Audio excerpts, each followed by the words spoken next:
Yo creo que no hay nada que asuste más a un español que una carta de Hacienda.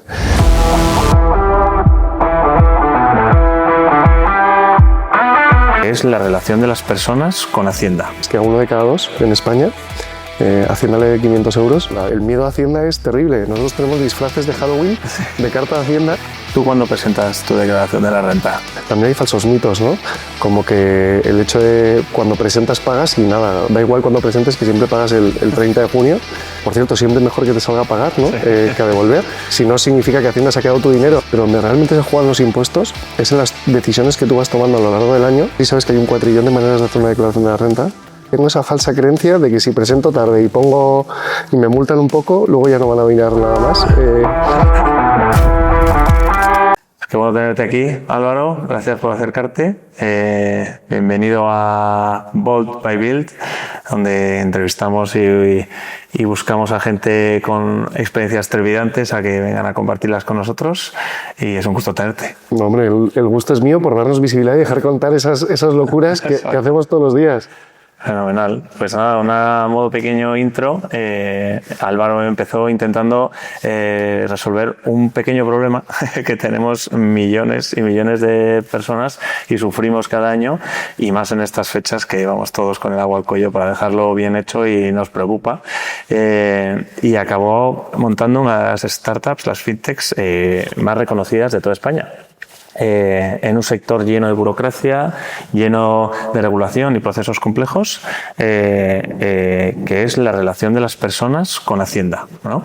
Y nada, hablamos de emprendimiento, de errores, de crecimiento y lo que realmente implica construir una compañía cuando las reglas del juego no dejan de cambiar, ¿no?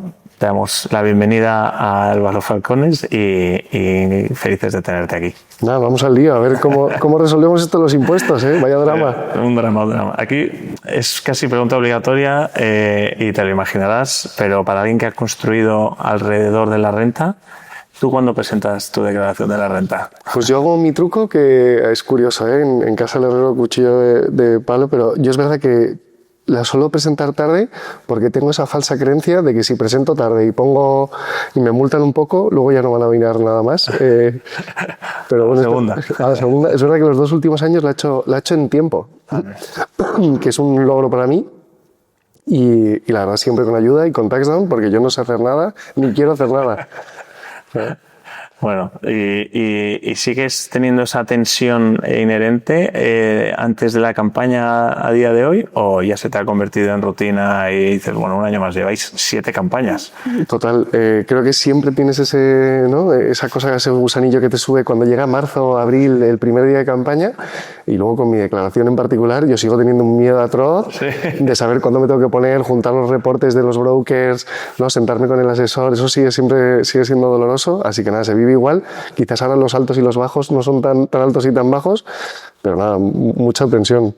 Y yendo directamente un poco hacia taxdown, vosotros es una propuesta que tiene una tensión interesante, ¿no? Que ayuda al ciudadano a pagar lo justo, ¿no? En un sistema donde la gente cree que Hacienda juega con ventaja, ¿no? Y mi pregunta ahí es, ¿tú qué problema resuelve taxdown al ciudadano? Sí, yo creo que lo más importante es que nosotros nacimos, es verdad que impuestos y IRPF nos pareció la mierda más grande, perdón por la expresión, y donde había más problema, pero la realidad es que hay muchísima burocracia. El 3%, 6% del GDP viene de trámites burocráticos. Se estima que alrededor del 3% de la vida de la gente está ocupada en cosas que son trámites que no le hacen ni mejor persona ni mejor profesional. Entonces teníamos que empezar por algo, y los impuestos nos pareció lo más importante. Y es verdad que, como dices tú, la gente tenía esa falsa percepción de que Hacienda o el programa Padre te daba un borrador que estaba bien. Y curiosamente nosotros lo primero que demostramos es que a 1 de cada 2 en España, Hacienda le debe 500 euros. Somos la paga más grande fuera del trabajo para una persona en España, que es muy interesante. Y nacimos con esa propuesta, muy orientados a la pasta. Pero nada más lejos de la realidad. Luego rápidamente nos dimos cuenta que los impuestos, lo que realmente le preocupa a la gente es que esté bien hecho. Y ¿sabes? El miedo a Hacienda es terrible. Nosotros tenemos disfraces de Halloween de carta de Hacienda, es verdad, que sacamos todos los años. Wow, es así. Qué bueno. Y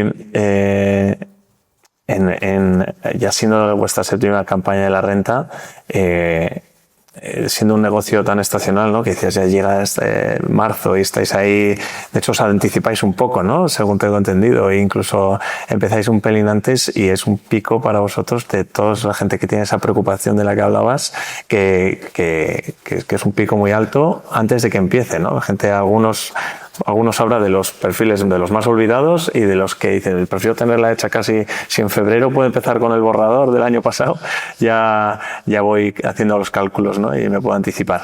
Pero con esta estacionalidad, que cada es como casi una final de Champions, ¿no? El tráfico, el soporte, el producto, seguir generando esa confianza año tras año después de un periodo de silencio, ¿no? De que solo les oigo a partir de marzo a junio, y cómo vuelve y qué ha cambiado. Mi pregunta iba más después de estos 7 años, ¿qué ha cambiado, ¿no? en este camino? Joder, qué pregunta más interesante. Yo me acuerdo con los VCs o tal, al principio tú les enseñabas el Excel, el famoso Excel, y veían 3 meses con mucha actividad y 9 meses sin nada. Y entonces, claro, para un VC donde siempre ven los mismos Excels, no, eso les rompía todos los esquemas, los modelos, el no sé qué. Entonces, tienes toda la razón, la declaración tiene forma de J. Yo los llamo los yonkis de la devolución, que son esos que presentan al principio, y luego tienes los que no quieren presentarle y se lo dejan para el final. También hay falsos mitos, ¿no? Como que el hecho de cuando presentas pagas y nada, da igual cuando presentes, que siempre pagas el 30 de junio. Pero es verdad que nosotros nacimos siendo muy estacionales, con un producto que además era un one-off. Tú contratabas y íbamos a ayudarte solo con la renta, pero hace muchos años ya dimos el cambio y el paso a... Porque nos dimos cuenta que cuando llega la declaración ya el pescado está vendido. O sea, la declaración deja de ser hacer las cuentas con Hacienda. Por cierto, siempre mejor que te salga a pagar, ¿no? Sí. Que a devolver. Si no, significa que Hacienda se ha quedado tu dinero durante un año. De cálculo, ¿no? Mejor financiarte tú a costa del gobierno. Estoy de acuerdo. Pero mucha gente no lo sabe. Pero ahí no puedes cambiar muchas cosas, ¿no? Aplicarte las deducciones que no vienen en el borrador, cosas más sencillas. Pero donde realmente se juegan los impuestos es en las decisiones que tú vas tomando a lo largo del año. Entonces, hace años ya cambiamos la mentalidad.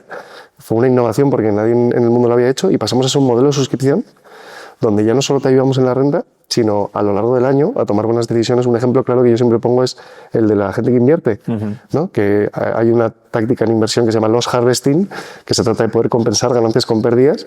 Pues eso no lo haces en campaña de renta, sino lo vas trabajando durante el año. Pues ese tipo de decisiones. O te vas a casar, ¿no? Si es mejor en gananciales. ¿Y qué os llevó a ese punto de inflexión? Pues justo lo que decíamos, ¿no? Llegaba la campaña de la renta y tenías el típico que decía, ¡buf! Me sale igual que el borrador. Y decías, sí, es verdad. Este año no te hemos podido ahorrar nada en el borrador, pero si me dejas un año y empezamos tú y yo a trabajar durante el año, no te preocupes que la declaración del año siguiente vamos a conseguir un ahorro, ¿no? Bueno, pero ¿os impulsó algún VC a pensar salir de esa estacionalidad o qué os llevó a esa recurrencia de la suscripción? Creo que fue un mix de todo, ¿no? Al final todo el mundo empuja y tal, y luego tú también idealizas las cosas, pero también va un poco en base a la visión y la misión de la compañía. En plan, si tenemos que seguir ayudando con otras mierdas burocráticas, pues esas cosas no solo pasan en campaña, pasan en cualquier momento, y ya hacemos un montón de trámites, no solo renta, no sé, cambio de titularidad de vehículo, registro civil de tus hijos, nacimiento, maternidad y paternidad, que yo, fíjate, tengo 3 niños, y para mí, mi mujer, o sea, soy CEO de una empresa tecnológica, pues mi mujer me tuvo que hacer a mí el trámite de paternidad porque no era capaz de llegar al monstruo final, ¿no? Muchas trabas, también me he enfrentado. O el registro civil, ¿no? Ir aquí al registro civil a sacar el libro de familia. Ahora ya no hay libro de familia, pero... Y siento que esto es medio obligatorio, pero en el día de hoy que la IA se ha convertido en una palabra que está en boca de todos, ¿no? Y que se mete en una slide pero siento que vosotros la automatización y esa filosofía, ¿no? de la lógica fiscal automatizada vino... O sea, fuisteis bastante precoces, ¿no? O sea, esta ola que estamos viviendo hoy en día que que la IA ya es un perfume, ¿no? que es un perfume obligatorio para cualquier pitch de inversión, pero ¿qué parte de la IA tú crees que en TaxDown realmente es transformadora y qué parte es una ligera mejora incremental de la eficiencia? O sea, como dices tú, creo que está en nuestro ADN y es parte de nuestros valores la innovación y la curiosidad. Entonces, a pesar de que en 2019, cuando empezamos, yo le cogí al CTO y le dije, oye, ¿por qué no montamos un modelo donde yo meto 1 millón de declaraciones y la 1.000.001 me la saca sola?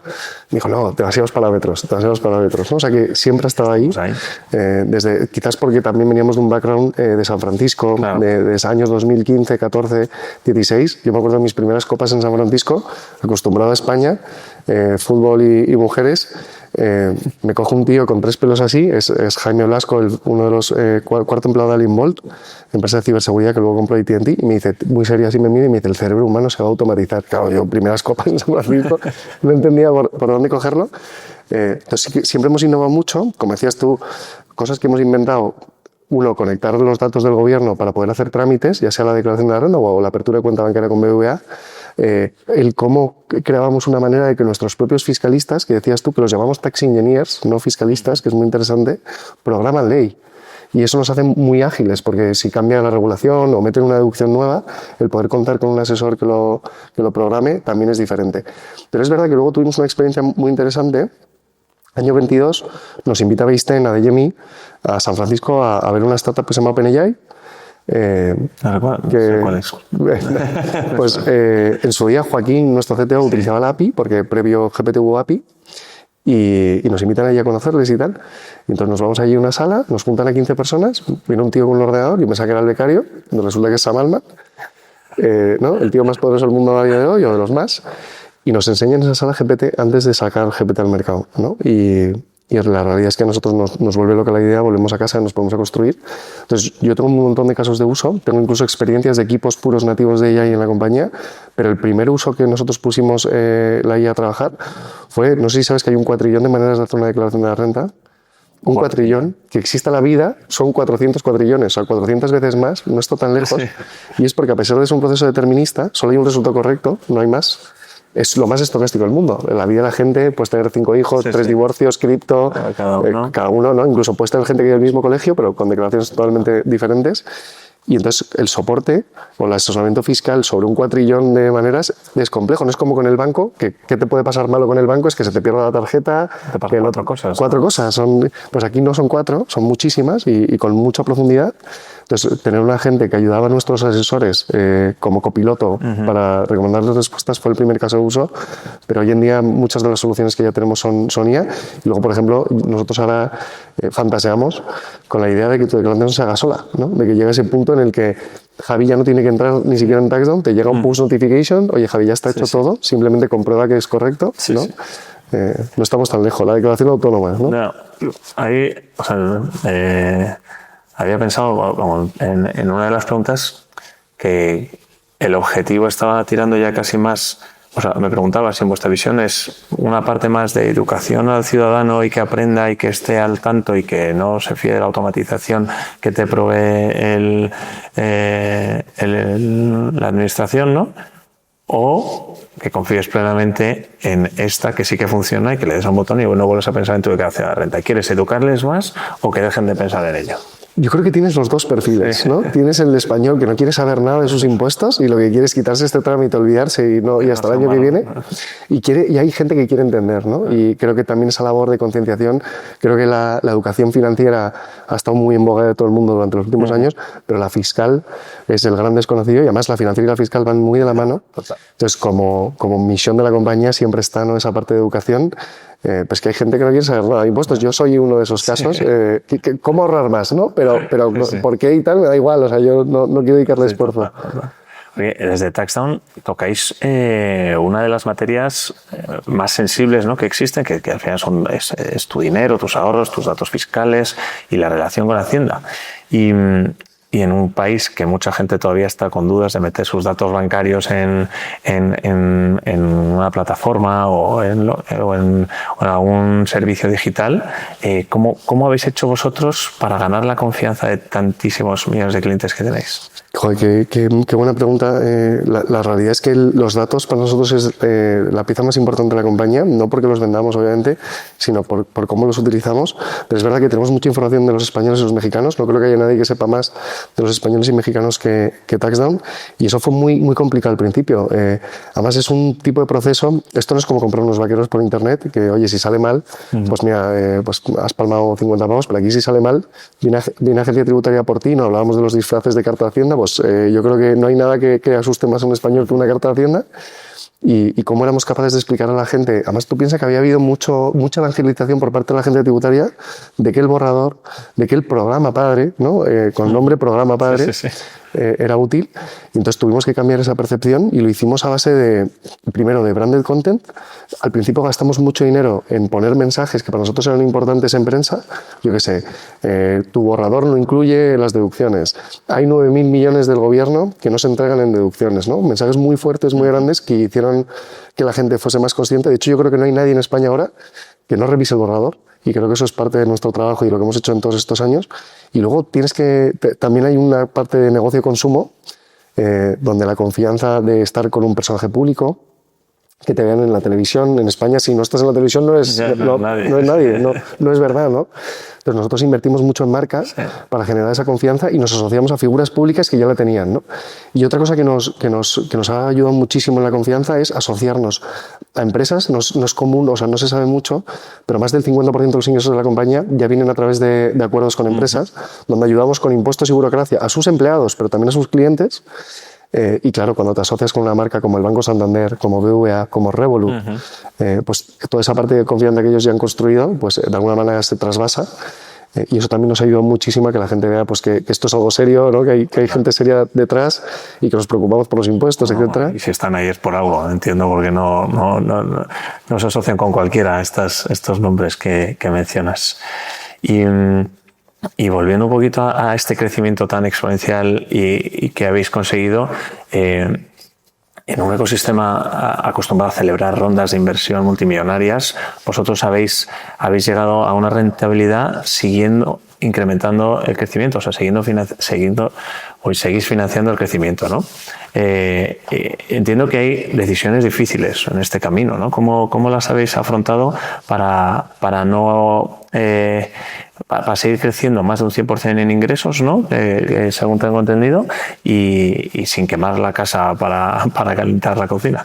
Joder, pues qué pregunta. Nosotros nacimos en 2019, época de growth, donde se medía el registro, los usuarios, las simulaciones, y de repente nos pilla Ucrania. Además, ese año levantamos dinero, nos dice que viene el competidor alemán, gastamos 8 millones de euros en marketing en 3 meses, y además todo precomprometido, abril, mayo, junio, y de repente Ucrania estalla en abril. Y entonces nos pilla a pie cambiado el cambio de growth a profitability. Y la verdad es que fue durísimo. Yo creo que tuvimos que congelar salarios, no echamos a nadie. La verdad es que ahí fuimos capaces de sobrevivir. Tuvimos que pedir ayuda, un bridge a los inversores. Pero creo que ahora con el tiempo, creo que ha hecho que, como dices tú, que sea una empresa mucho más sana, que los unit economics sean muy buenos, que podamos crecer de manera sostenida, que podamos seguir invirtiendo en crecimiento. Pero ha sido una batalla, ¿no? Porque cada vez cuando te cambian las reglas del juego, cuando estás a mitad del juego, es difícil. Pero también creo que ha sido mejor para todo el mundo, aunque yo también he de decir que me gustaría seguir siendo agresivo, ¿no? Sí. También hay una parte de mentalidad española de no tomar riesgos, de no ser tan agresivo, ¿no? Y luego lo comparas y dices, pues mira, si TaxDown, que creo que lo hemos hecho muy bien, pero lo comparas con una empresa americana, China, tal, estamos a órdenes de magnitud, ¿no? Y en este camino habéis dicho que no a muchas cosas, porque en esa agresividad, claro, estás hacia dónde quiero, o sea, dónde tengo mi visión y de lo que quiero alcanzar, y a qué otras cosas digo, oye, esto me distrae, esto puede perder foco. Yo creo que la más grande fue en el año 2 decir que no a una venta. Vaya. Esa es interesante, ¿verdad? 2 años de trabajo, te ponen una cantidad de dinero encima de la mesa, no todo era cash, había una parte de papelitos, cash, etcétera, y ahí tener la confianza de decir, oye, no, vamos a por ello. Creo que esa creo que es seguro una decisión dura. Y luego, como emprendedor, siempre tienes muchas ideas y muchas ganas de hacer cosas, y también tienes que saber poner la pausa y cuando tocan qué cosas. Entonces es curioso que yo ahora, cosas que imaginamos hace 5 años, están sucediendo hoy, que ya han estado en el roadmap, ya han ido moviéndose, ya han ido cogiendo prioridad, Entonces, bueno, paciencia, ¿verdad? Que las cosas no se producen en un día. Pero sí, hemos tomado muchas decisiones y nos han quedado muchas cosas por el camino y queremos hacer muchas más. O sea que... En tu rol como CEO, en estos cambios y fluctuaciones, ¿qué cosas te han sorprendido más que has tenido que abordar que en un inicio igual no te imaginabas? Bueno, yo creo que en un inicio, ¿no? Tú de alguna manera lees la prensa, ves las series y dices, nada, esto va a ser tal, y luego la realidad es mucho más dura. ¿Cuántos días tienes que llegar a la oficina destrozado por una sonrisa? O sea, yo creo que esa parte de liderar con energía y con felicidad y con optimismo, creo que es muy complicado cuando las cosas más a veces no son tan buenas, ¿no? Quizás hay otros que tengan una historia más bonita, pero la nuestra ha sido de sufrimiento y de sacrificio, y en esa parte Andreessen cuenta siempre la historia, ¿no? De quién quieres tener tú como líder, y te pone dos ejemplos. El del pavo, ¿no? Todos tienen que ir a tomar el castillo. Tienes uno que te dice, bueno, mira, yo no tomo un castillo en la vida, no sé qué va a pasar, no sé quién es allá arriba, pero honestamente lo vamos a hacer lo mejor que podamos y vamos a ir a por todas y tal. Pues este es el caso A. Y luego tienes el B, que es, mira, vamos a coger ese puto castillo, lo vamos a reventar, yo esto lo he hecho 1000 veces. Todo es mentira, pero claro, yo como soldado prefiero tener siempre al segundo que al primero. Entonces, esa capacidad de aunque llegues a la oficina a comerte 3 sapos con púas por una buena cara, seguir empujando, creo que como haces algo que en su día no te esperas, y que luego se hace duro, pero bueno, cuando las cosas salen también es bueno, ¿no?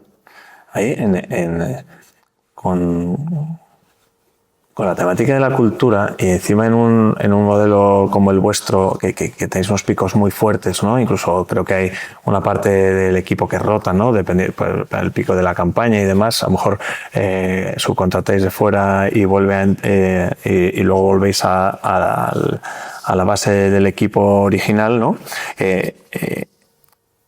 ¿Se ve afectada la cultura durante la campaña? Y quiero decir, no cuando todo está tranquilo, el resto de meses del año que estáis intentando compensar y que esa línea pues cada vez sea más uniforme.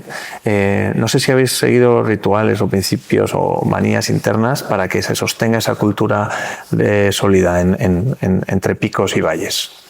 Yo creo que también nosotros nacimos con una cultura de trabajo y una ética de trabajo fuerte, y eso ha marcado mucho la historia de Touchdown. También creo que para hacer cosas que se salen de lo normal tienes que hacer cosas que se salen de lo normal. No hay muchos secretos, pero es complicado. De hecho, como dices tú, en campaña en la renta, nosotros fichamos a 300 personas jóvenes, las formamos para hacer impuestos, y entonces llegan momentos en los que son más que la gente de la compañía, ¿no? Entonces el choque cultural es muy fuerte. Claro. Y cómo lo mantienes. Entonces yo creo que ahí lo que hemos creado, y además desde hace muchos años, una serie de valores que compartimos: el ownership, la agencia, la excelencia, la innovación, la pasión, ¿no? El trabajo en equipo. Y en base a eso, pues marcar un poco las decisiones, incluso cómo medimos a la gente suele estar en torno a los valores, ¿no? Que es muy curioso. Y luego también hacemos rituales pues, de honestidad y de transparencia, el all hands, el que cualquier persona pueda hacer preguntas en ese momento, ¿no? Lo hacemos cada 2 semanas, se exponen los problemas reales de la compañía. Nunca hemos tenido mucho miedo a pintarnos la cara unos a otros, ¿no? No ponemos tanto el foco en el fallo, sino en el aprendizaje. Entonces, ese tipo de pequeñas cosas creo que ayudan mucho a que en los momentos duros... Y permean cuando llega la gente de fuera y esta gente que está rotando en campaña, ¿no? Seguro que hay una... Que llega más lejos, ¿no? Si está tan inherente en el equipo. Total, pero sigue siendo un reto, ¿eh? Y cuanto vas escalando y creciendo, mantener esa primera cultura de los primeros empleados es difícil. Yo... a lo mejor estoy saltando entre temas, no soy un entrevistador muy experimentado, pero casi va más a un ámbito más personal, y ya llegando un poquito hacia el final de la entrevista, del podcast, de la conversación. Mencionabas que tienes 3 hijos, yo también los tengo, y es algo que tengo como detrás el run, ¿no? De qué les depara a ellos, y viendo como la inteligencia artificial está afectando todas nuestras vidas, vamos, iba a decir año a año, pero cada mes a mes va habiendo unos cambios brutales, ¿no? Y se habla mucho de automatización del trabajo y demás. ¿Cómo o qué tipo de mundo laboral crees para qué tipo de mundo laboral crees que deberíamos preparar a nuestros hijos? Joder, qué pregunta, Javi. Es algo que para un podcast entero. Yo hay algo que es una pregunta que yo me hago todos los días y que trato de pensar, seguro que tú también, ¿no? En cómo educar a tus hijos para el cambio, ¿no? Porque al final lo que tú y yo conocimos Incluso yo creo que nosotros somos como esa generación que vivió el análogo, ¿no? La enciclopedia. Yo sigo siendo de los que tocó una enciclopedia, Sí, vamos. luego internet y el cambio. Pero ellos no van a nacer con eso, entonces ¿cómo les educas para eso? Yo creo que lo importante es eso, unos valores ¿no? a nivel cívico, social, fuertes, de sacrificio, de esfuerzo. Yo creo que eso para mí es lo más importante y donde yo intento poner el futuro. Me parece exagerado pensar en eso. Yo lo que voy a intentar es que ellos no tengan que volver a hacer un trámite como los que tú y yo hemos tenido que hacer. Eso sí que me encantaría poder dejárselo, pero no sé, que sean buenas personas, ¿no? Que tengan curiosidad, ganas de aprender, ¿no? Que no sé, que quieran dejar algo aquí más de lo que ellos consuman, ¿no? Totalmente. Y mira, siempre nos gusta cerrar el podcast con una pregunta que hacemos a los invitados, que son un poco todo lo que hacemos en Build y Bold by Build, ¿no? Que si pudieras volver a los inicios de Touchdown, con todo lo que sabes ahora, ¿qué habrías hecho más bold, más atrevido? Creo que hubiese sido más agresivo con la visión. Creo que cuando estás empezando, ¿no? aún te falta esa confianza en ti para saber que eres capaz de construir cualquier cosa. Y creo que si hoy volviese atrás, esas dudas, esos miedos, ¿no? Esos altibajos, ¿no? Quizás tendría más foco. ¿Cuánto tiempo perdías en cosas que no tenían sentido, en plan discusiones tontísimas, que ahora lo miras con el tiempo y dices, joder, qué horas perdidas allí de cosas que no tenían sentido? Entonces, probablemente intentaría tener pues más seguridad en mí mismo, más confiante en que lo que estamos haciendo de verdad mueve la aguja y apostar por ello a tope. Creo que esa es mi lección si volviese atrás, pero bueno, es difícil también ahora con todo lo que sé. Total.